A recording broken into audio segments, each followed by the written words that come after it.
එදිනෙදා ඔබේ මුළු සිරුරටම රැකවරණයක්. සුදේශී කොඹ සබන්. ලෙන්ගතුකම වැඩි කරගන්න ලව්ජු රුපියල් 50 අඩු කළා. මාමේ එන්න අපිට එකක් බොමු.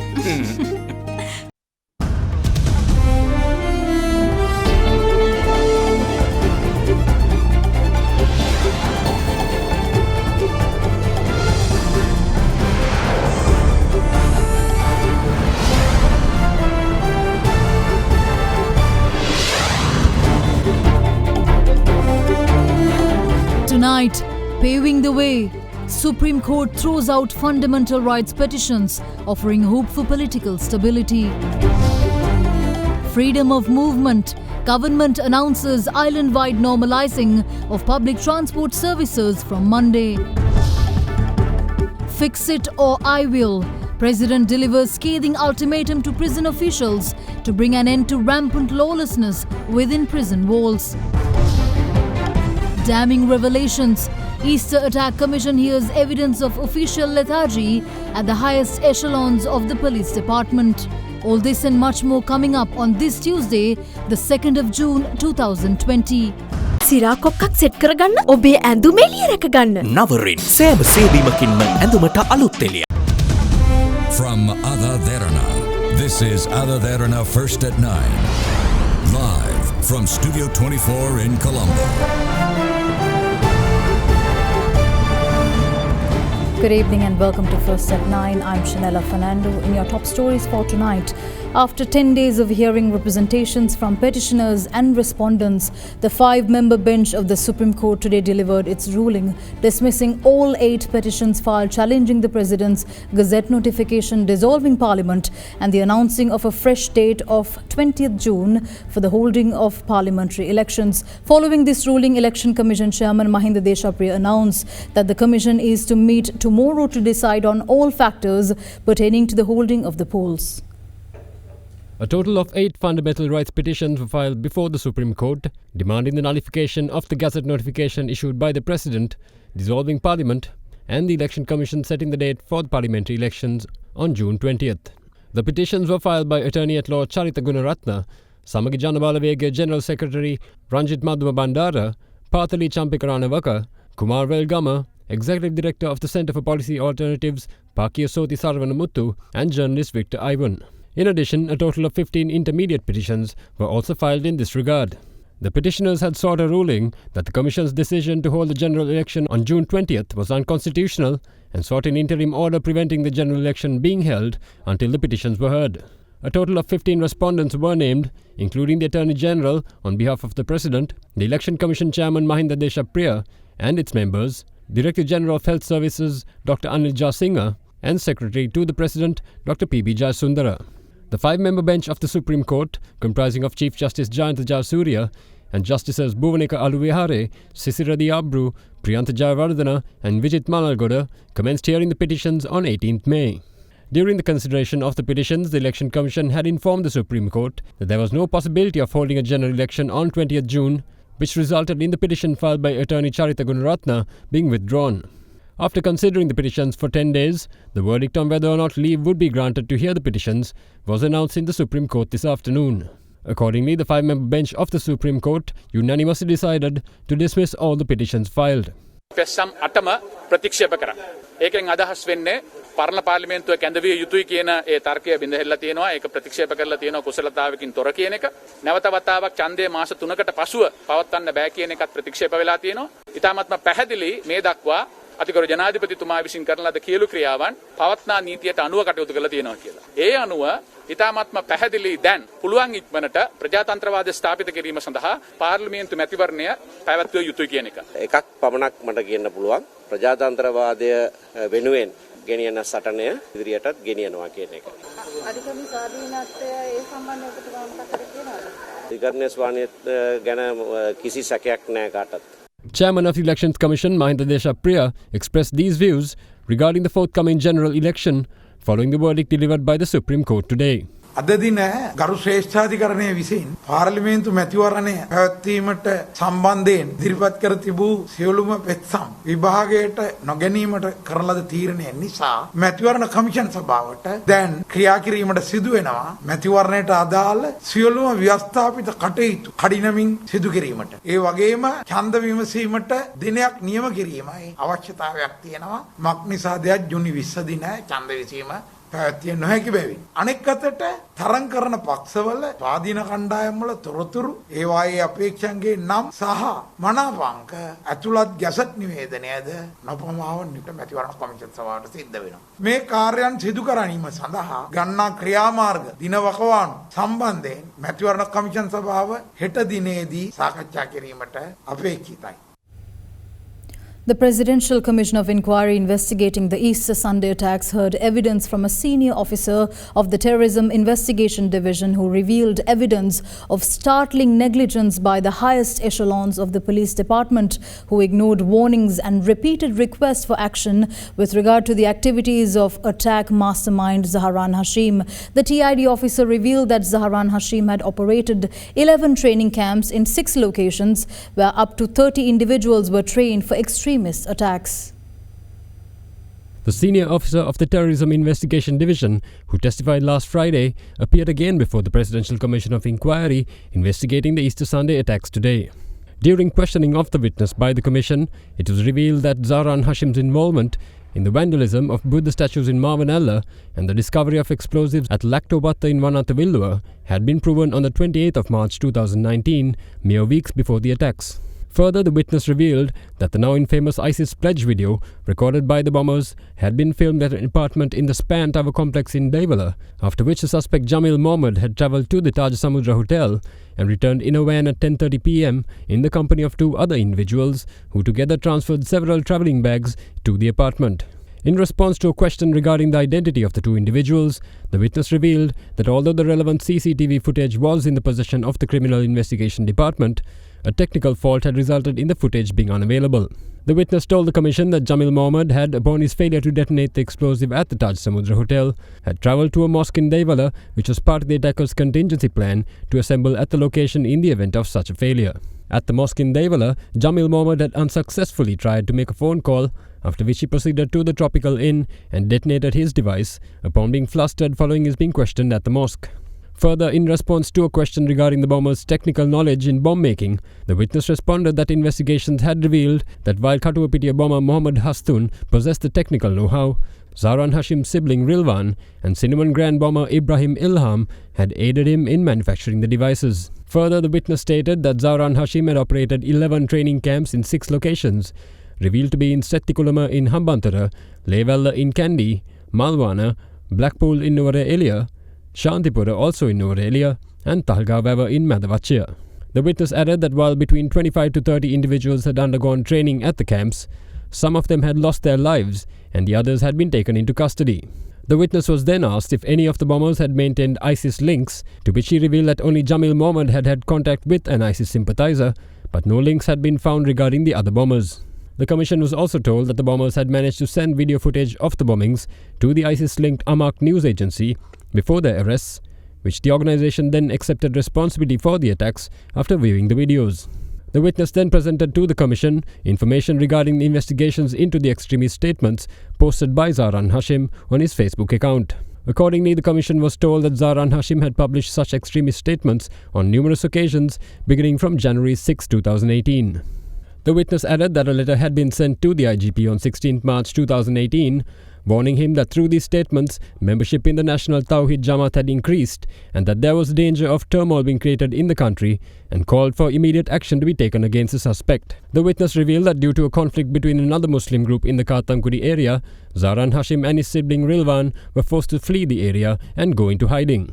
The witness added that although several investigation reports had been sent to the IGP, the only response received was requests for additional reports. When asked to clarify whether the IGP had only requested for reports or whether any orders had been given, the witness replied that no orders were received in this regard other than requests for additional reports. Subsequently, the Commission was presented a copy of a letter sent to the IGP on April 12, 2018 by National Intelligence Chief Cicero Mendes regarding the extremist statement posted on Zahran's Facebook account on March 5, 2018. The letter had informed the IGP that Zahran Hashim's call for Muslims to take up arms following the Digana and Tel Lenia incidents had been shared by 96 individuals and called for action to be taken. The witness stated that he had also attempted to obtain an open warrant against Zahran and had forwarded a file prepared by his division to the Attorney General's Department on 7 June 2017. The witness added that an official named Malik Aziz was in charge of studying the file. When asked if the Attorney General's Department had taken action on this request, the witness replied that no such action was taken. When asked by the Commission if Zahran had enjoyed political patronage, the witness stated that although intelligence reports had ascertained that Sri Lanka Muslim Congress Eastern Provincial Councillor Shibli Farooq had provided such cover for him, investigations had failed to prove this fact. The witness was then questioned regarding photographs that were circulated in relation to this fact, to which he replied that the photograph in question showed SLMC leader Rauf Hakim and former Provincial Council member Shibli Farooq visiting Zahran's sibling Rilwan in hospital. The witness then presented to the Commission action taken on Zahran's Facebook account, which included several requests made by his division to remove the Facebook account. He added that with the assistance of the Sri Lanka Computer Emergency Readiness Team, they were able to finally get the account taken down on 10th April 2019, following repeated failures to do so by Facebook. Following a spate of gangland shootings in the past week, President Gotabaya Rajapaksa has delivered an ultimatum to prison authorities to formulate a plan to bring an end to underworld activities inside prisons or face direct presidential intervention. The President delivered this message in a meeting with prison officials held at the Presidential Secretariat last night.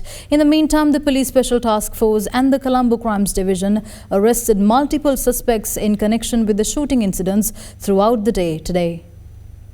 The Police Special Task Force last night arrested the main suspect in the shooting incident, which took place at the Laksetu 7 housing complex in Maligavatta on Saturday. The suspect was arrested by the STF near a supermarket in Kotahena at around 7:50 p.m. last night. A locally manufactured revolver was also found in the possession of the suspect. The suspect, a resident of Grand Pass aged 31 years, has been handed over to the Colombo Crimes Division. Meanwhile, 2 more suspects have been arrested by the CCD in the Vellampitiya and Maligavatta police divisions yesterday in connection with the incident. The 2 suspects, also 31-year-olds, are residents of Kolonnava and Maligavatta. One of the suspects had been injured during his arrest and has been admitted to the Colombo National Hospital under police protection. The arrested suspects, along with the main suspect, were produced before the Alukkade Magistrates Court and were ordered to be detained for 7 days by Additional Magistrate Kanchana Niranjana De Silva. Further investigations are being carried out by the Colombo Crimes Division. Meanwhile, another suspect arrested on the 31st of May in connection with the incident is also being held until the 7th of June under a detention order obtained from the magistrate yesterday. In another development, the police STF arrested another suspect in connection with the Soizapura shooting incident this evening in Ratmalana. The suspect has been identified as the first individual to have demanded a ransom from the owner of the Ratmalana restaurant. The police revealed that the suspect is also a close associate of underworld leader Angulane Anju. In the meantime, following a spike in underworld activities, President Gotabaya Rajapaksa stated that crimes operated by underworld kingpins and the drug mafia from within prisons must be brought to an end without delay. The President made this statement during a discussion with prison officials held at the Presidential Secretariat last evening. මේ ප්‍රිසන් එකේ හැමටවත් කියන්න හැදුනේ නැතොත් මං හදනවා. මොකද කුඩු ගෙන්නන්නේ ප්‍රිසන් එක ඇතුළේ ඉඳලා. පාතාලේ ඔපරේට් කරන්නේ ප්‍රිසන් එක ඇතුළේ. ඉස්සර ටෙරරිස්ට්ලත් ඔපරේට් කරේ ප්‍රිසන් එක ඇතුළේ. ප්‍රිසන් එකේ කරන්න එපයි කියන හැම දෙයක්ම වෙනවා. මේක විහිළුවක්නේ. ටෙලිෆෝන්ස් ඇතුළේ තියෙනවා. කුඩු ඇතුළට ගෙනියනවා. වෙපන්ස් ඇතුළට ගෙනියනවා. ඔපරේෂන්ස් කරන්න ඇතුළේ ඉඳලා. එහෙම අපිට මුහුණ දෙන්න පුළුවන්ද එහෙම තත්ත්වයකට? Tamanටත් අයිති වැඩේ කරන්න බැරි මොකද ටෙලිෆෝන් එකක් ඇතුළට ගෙනියන එක වළක්ව ගන්න බැරිද? එමනම් වැඩක් නැහැ නේ උගලන්ගේ. මොකද්ද මහ ලොකුවට සේවයේ ඉඳලා කමිෂනර් වෙන්න ඕන අරවා මේව වෙන්න ඕන කිව්වට වැඩක් නැහැ නේ. කොහොමද මේක ඇතුළේ ඉඳලා ඔපරේෂන්ස් කරන්නේ? මොකද්ද ඇයි ඔයගොල්ලන්ට ඒක කරගන්න නවත්තන්න බැරි? මේක ජාතික ආරක්ෂාව පිළිබඳව ප්‍රශ්නයක් නේ. මම මේ කතා කරන්නේ කොහොමද තමන් ආත්ම ගෞරවයක් ඇතුව හෘද සාක්ෂියට විරුද්ධ වෙන්නේ නැතුව කුඩුකාරයෙකුට මේක කරන්න දෙන්නේ කොහොමද? පාතාල නායකයෙකුට මේක කරන්න දෙන්නේ කොහොමද? අපේ පොලිසිය කඩා වැටිලා නම් ප්‍රිසන්ස් කඩා වැටිලා නම් කොහොමද අපි නීතිය තියෙන රටක් හදන්නේ? මේකේ ප්‍රතිසංස්කරණය කරන වැඩපිළිවෙලක් හරි ගස්ස ගන්න. අනිත් එක මට ප්‍රශ්නයක් නෑ දේශපාලන මොන රාජකාරිය කරන්නේ හරි දේ කරන්නේ. ඒකයි මෙතන අවශ්‍යතාවය. We'll return shortly after this break. Bear with us.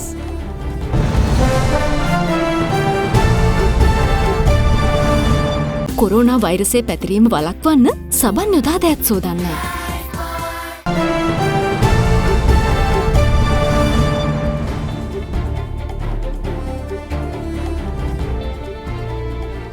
Welcome back. In more local news, the government announced good news for the country's public transport users today, with the decision having been made to resume normal public transport services operations in accordance with guidelines provided by health authorities. The decision was made as the country continues to successfully tackle COVID-19, with no locally transmitted cases being detected for the 33rd day running.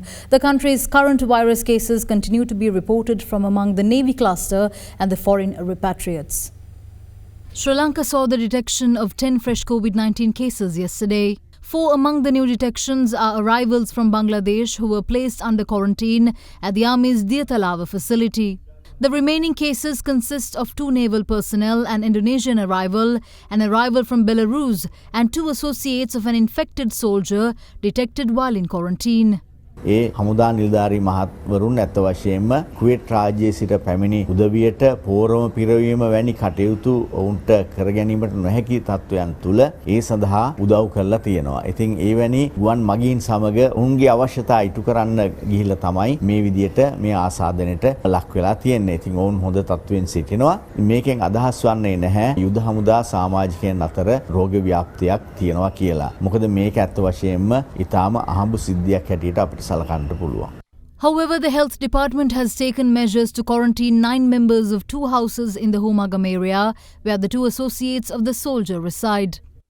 So far, during the course of today, the island reported 6 cases of infection, taking the overall tally to 1,649.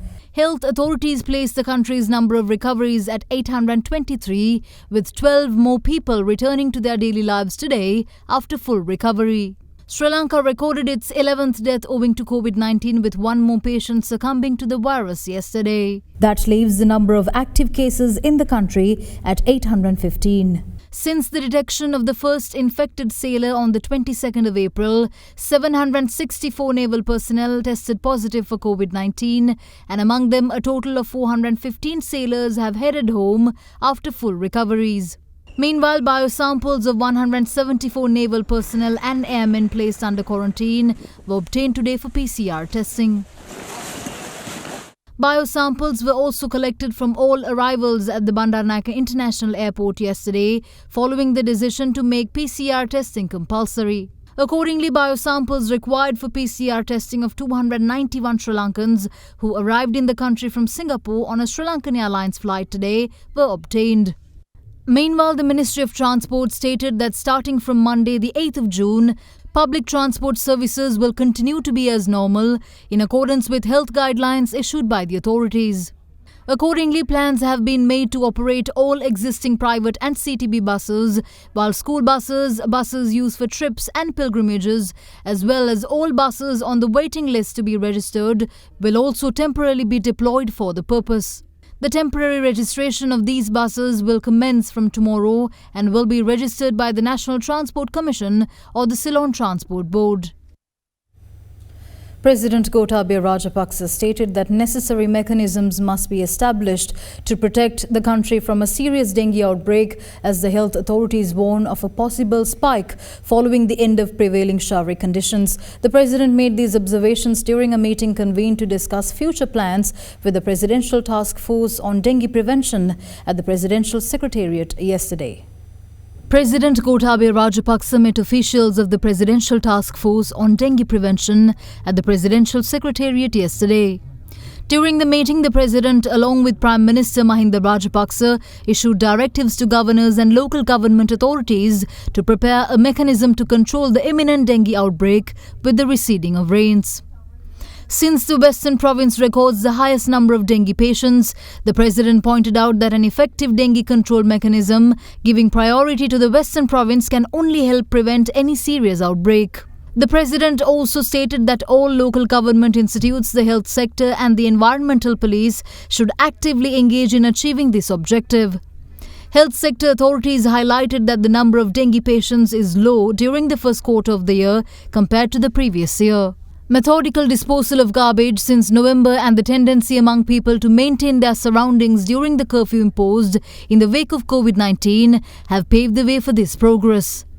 The necessity of conducting cleaning up programs giving priority to schools, hospitals, state institutions, places of worship and construction sites was emphasized by the President.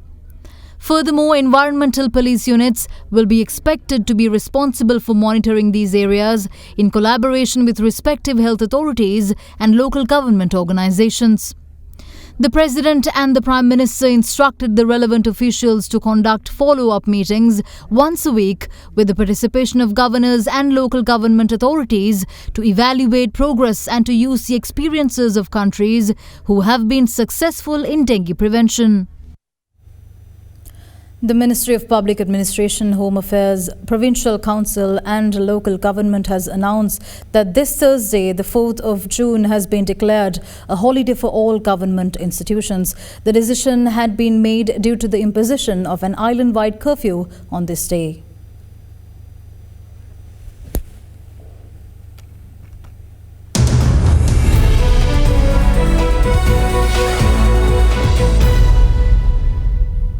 In your business news, the Central Bank External Sector Report for the month of March showed a narrowing of the year-on-year trade deficit to $549 million.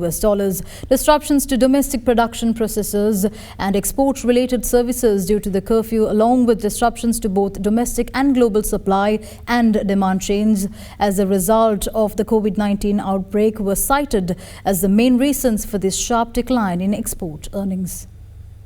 The deficit in the trade account narrowed in March 2020 to $549 million from $592 million in March 2019, as the decline in imports in value terms exceeded the decline in exports.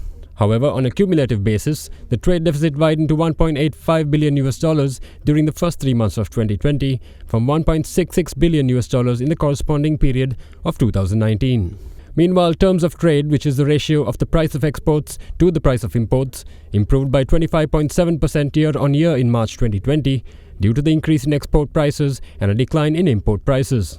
However, earnings from merchandise exports declined significantly on a year-on-year basis by 42.3% to $656 million in March 2020, reversing the marginal growth recorded in February 2020.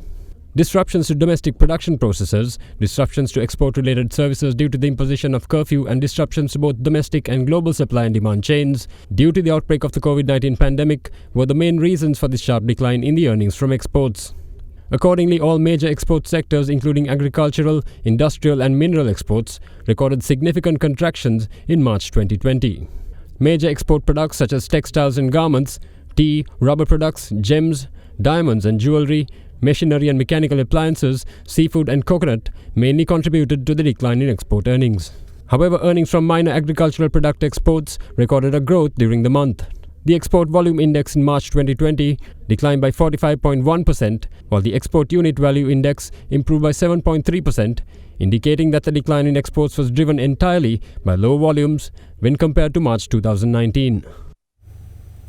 Sri Lanka stocks went down 0.10% at close today as the old share price index fell 4.80 points to 4,790.60. The S&P SL20 index of more liquid stocks climbed 0.54% or 10.58 points to 1,972.78. Market turnover amounted to 1 billion rupees, with 55 stocks gaining and 82 making losses. Here's a brief report on today's market performance.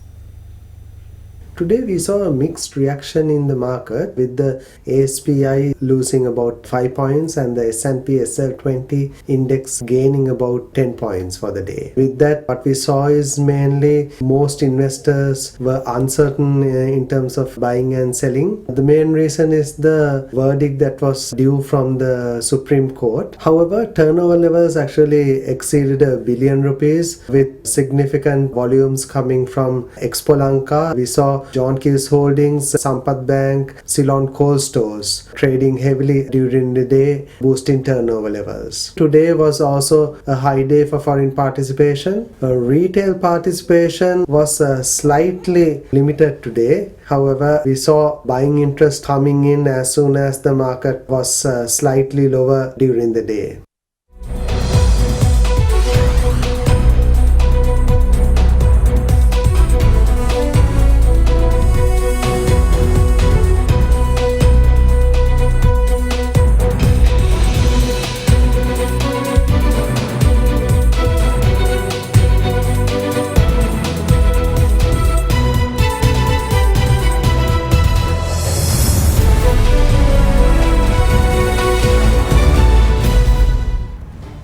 news on the other side of this break. Stay tuned.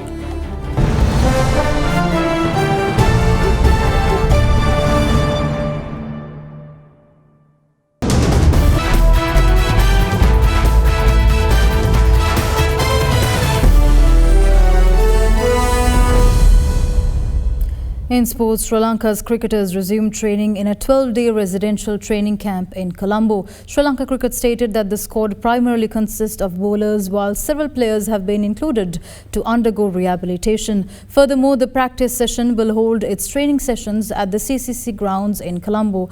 Accordingly, Nuwan Pradeep, Wanindu Hasaranga, Kusal Janit Pereira and Danushka Gunatilaka are the players who will undergo rehabilitation. Sri Lanka Cricket has taken all required measures in consultation with the Ministry of Sports and the Ministry of Health to ensure the safety of every cricketer and other individuals involved in this procedure. Sri Lanka became the third cricket playing nation and the first Asian country to resume players training after coronavirus enforced break after England and West Indies. That's a wrap here at First at 9. Thank you for joining. I'm Shanella Fernando. Good night.